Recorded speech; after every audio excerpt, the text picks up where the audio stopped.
Why is it that in loud, crowded places, when conversations keep shifting, jokes are flying, and laughter bursts out again and again, you still find it hard to truly relax and join in? It's not because you don't understand humour. It's not because you're afraid to speak. It's that while others are carried forward by the flow of emotion, your awareness quietly hits pause to feel the atmosphere, to notice the details, to understand what hasn't yet been said out loud. You always seem half a beat behind the moment, not because you're slow to react, but because you're taking in too much. Why do you always pause before you speak? That brief silence is often mistaken for hesitation, insecurity, or even a lack of quick wit. But only you know it isn't empty.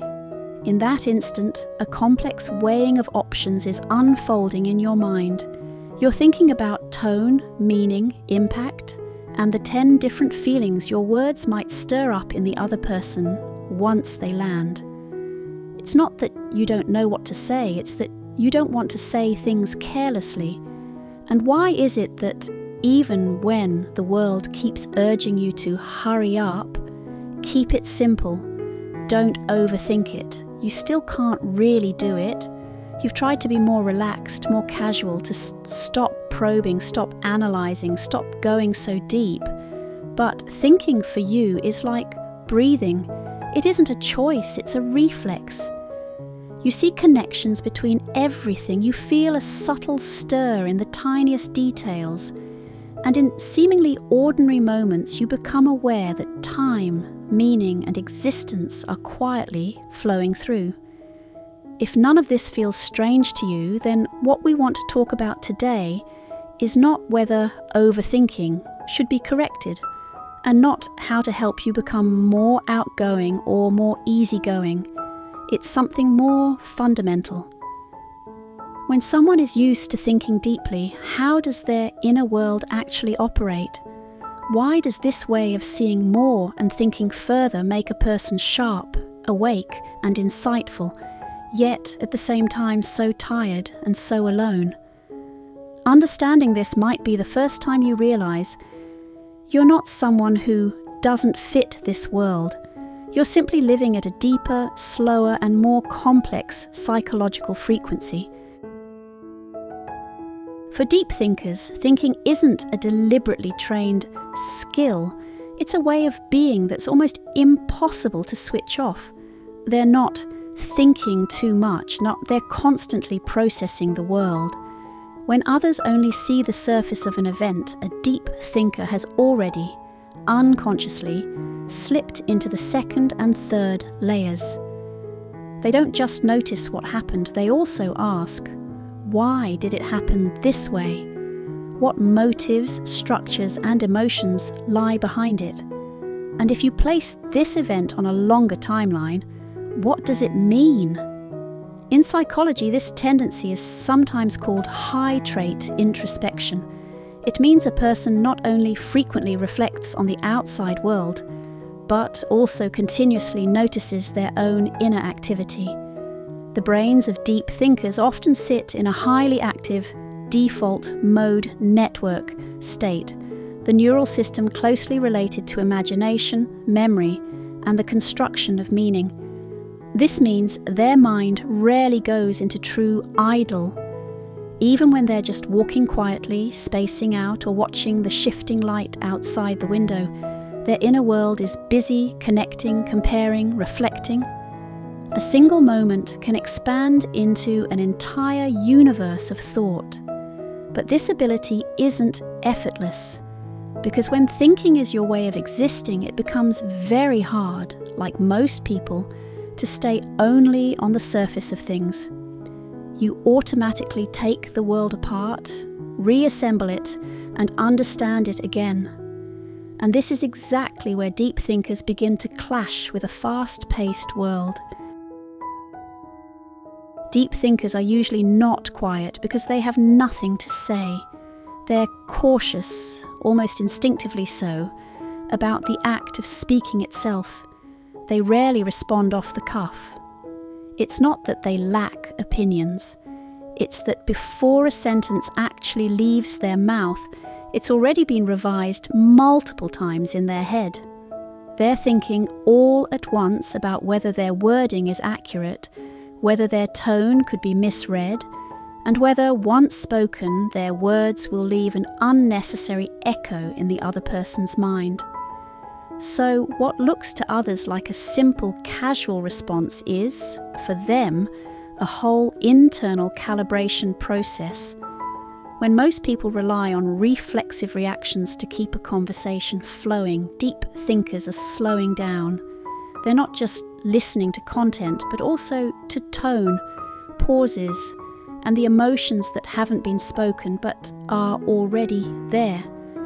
They need time to piece these scattered signals together into something that feels truly understood. But in reality, the world doesn't always wait for that pace. By the time they're finally ready to speak, the topic has often moved on, and the moment has already shifted. Over time, they learn to stay silent, and that silence is often misunderstood, seen as aloof, disengaged, or even arrogant and cold. But deep thinkers are the only ones who know it isn't distance. It's a kind of heightened awareness. It's not that they don't want to participate. They just don't want to participate in a way that's unthinking. What they long for are conversations that can hold real emotion, exchanges where fear, conflict, meaning, and confusion are all allowed on the table. Compared to that, a flood of small talk on the surface can feel draining, as if they're forced to linger in the shallow waters where they're least at home. Where others are energized by the buzz, deep thinkers are drained by it, because their awareness has already gone under the surface. The greatest strength of deep thinkers, and also the hardest burden to shake, is their powerful metacognition. They aren't just feeling emotions, they're also observing how those emotions arise. They aren't just making choices, they're also questioning what drives those choices. It's as if they stand both inside and outside their own lives, experiencing on one level, analysing on another. This ability makes them unusually clear-eyed about themselves. They're rarely swallowed whole by an emotion because the moment it appears, analysis has already begun. They can quickly notice, my reaction right now might be tied to something that happened in the past. This unease may be about more than just this one moment. But clarity isn't always comfortable. When you can see all the details, you also see your own contradictions, hesitations, and the parts of you that are still unresolved. Deep thinkers often replay conversations over and over again. Did I come on too strong there? Did that pause get misunderstood? Did I miss what the other person was really feeling? These questions don't necessarily come from insecurity, but from seeing too many possibilities. In their awareness, no action has only one meaning, no emotion has just a single root. So their mind keeps trying to find the most complete, most reasonable explanation, even if that means dismantling themselves again and again. This constant self-observation can make them look hesitant, overly introspective, or even self-doubting. But at its core, they're not trying to tear themselves down. They're trying to understand themselves. The problem is, when understanding has no outlet and analysis can't turn into action or expression, it becomes an internal tug-of-war. So deep thinkers swing back and forth between seeing everything too clearly and wondering if they should just let themselves be. Learning when to stop asking why is not abandoning thought. It's giving thought a path back into lived life. For deep thinkers, what drains them most isn't any single intense session of thinking. It's that thinking never truly goes offline. Their mind almost never drops into a state of complete blankness.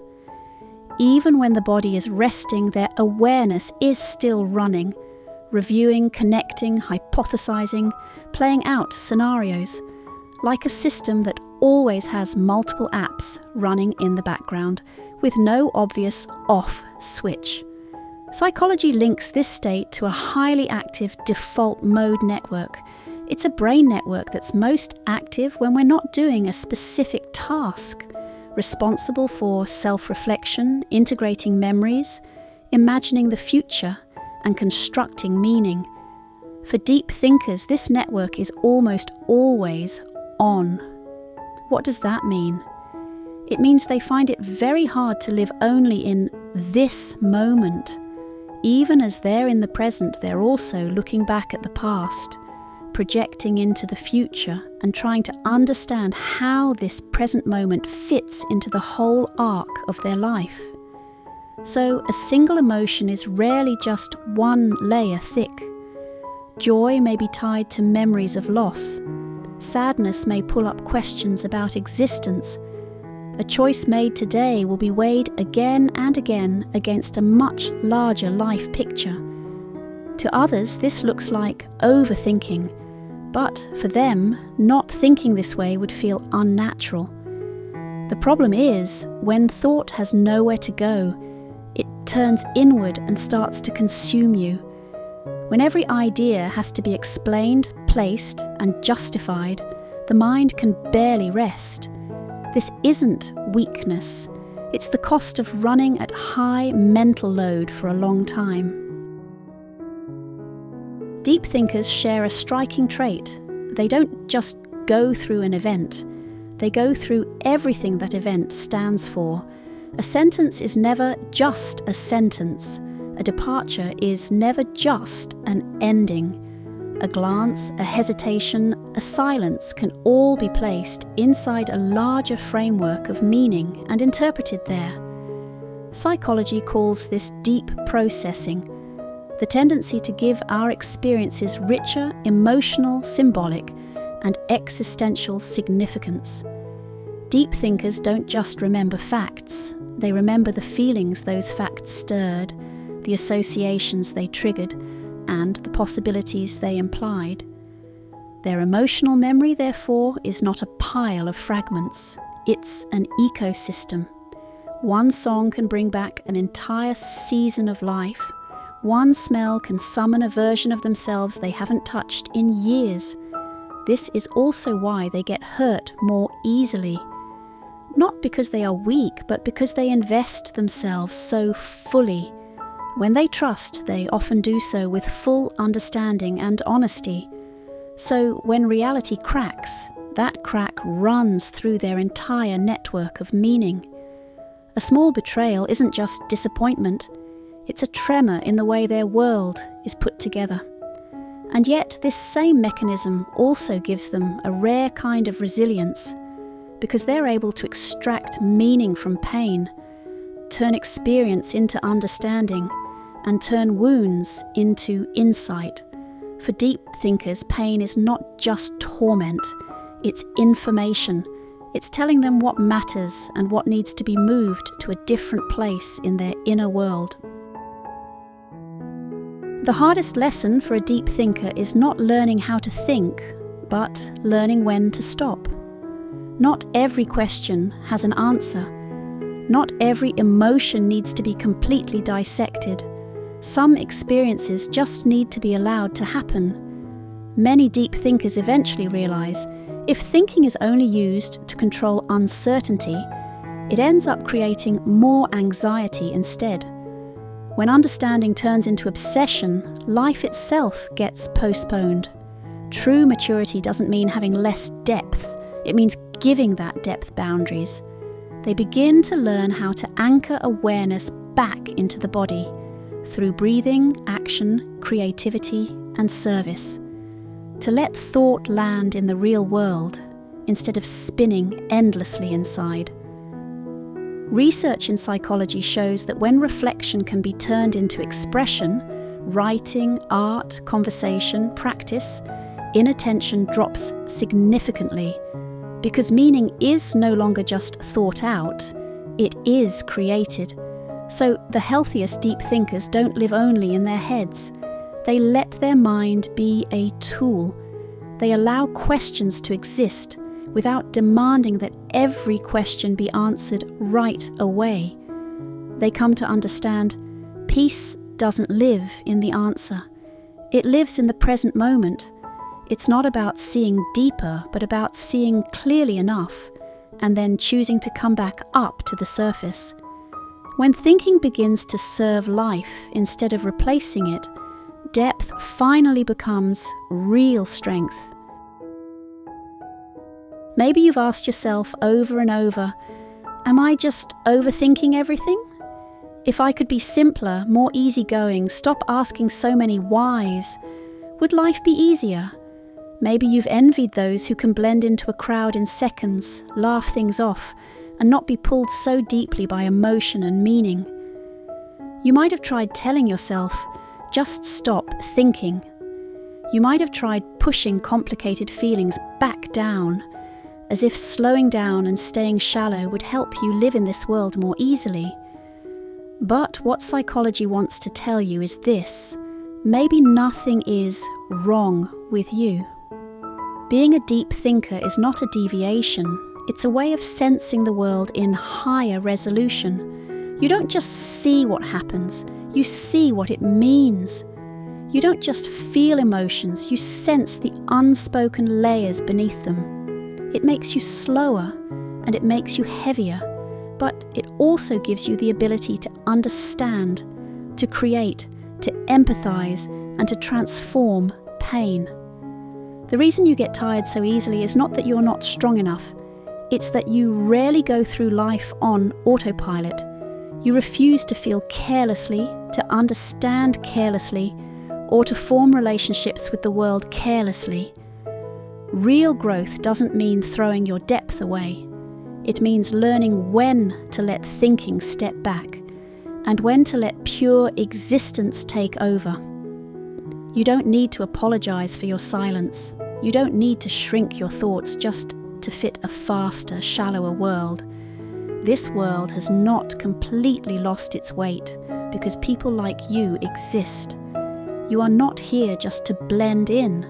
You are here to see clearly, to understand, and to protect meaning in the midst of chaos. And that depth, in a noisy age, is a light in itself. This is happy psychology. May understanding bring you closer to who you are, and may you continue connecting with the world in the quiet, honest way that's always been yours.